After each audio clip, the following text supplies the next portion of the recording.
Hello everyone, welcome back to my channel and welcome to this video in which we're going to talk about what Robert Schumann advises young musicians to do. But first things first, who was Robert Schumann? Robert Schumann was a German composer who was born in 1810 and passed away in 1856.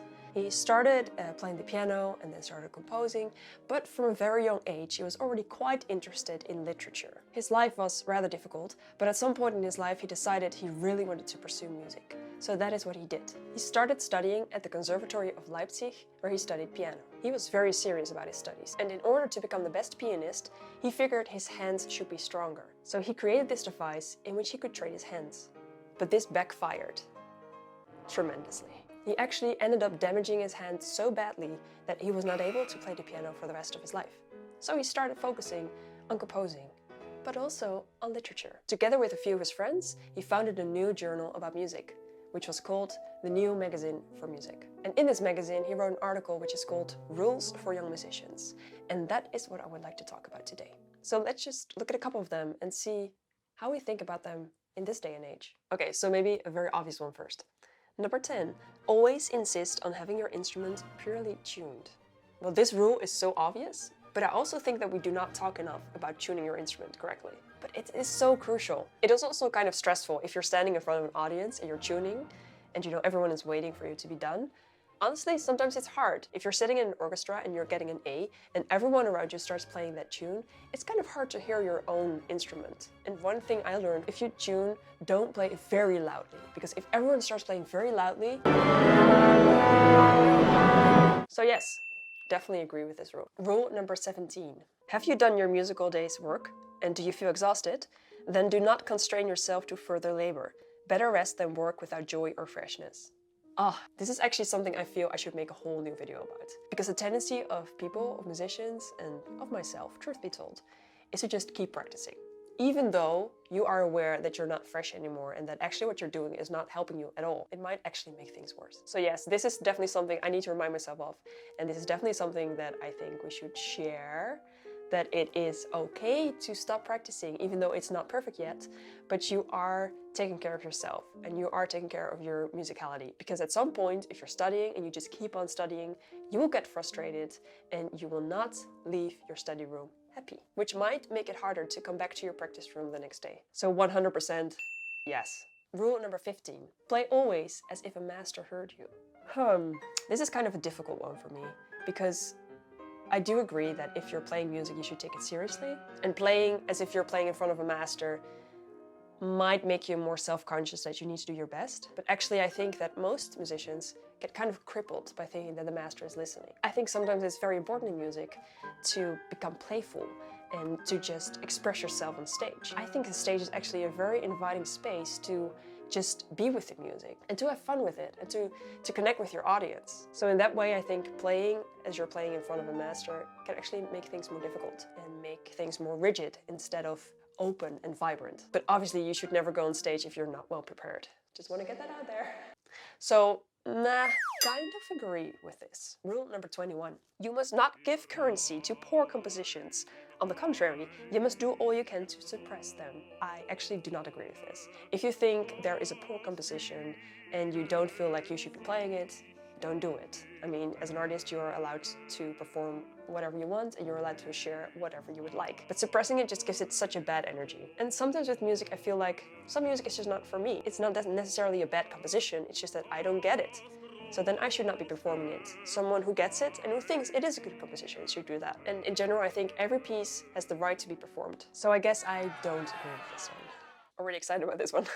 If all will play first violin, we could get no orchestra together. Respect each musician, therefore in his place. Preach! Yes, I could not agree with this one more. If you omit the second violin part in every piece, that piece will become very sad.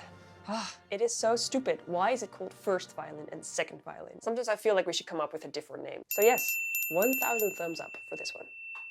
Without enthusiasm, nothing real comes of art.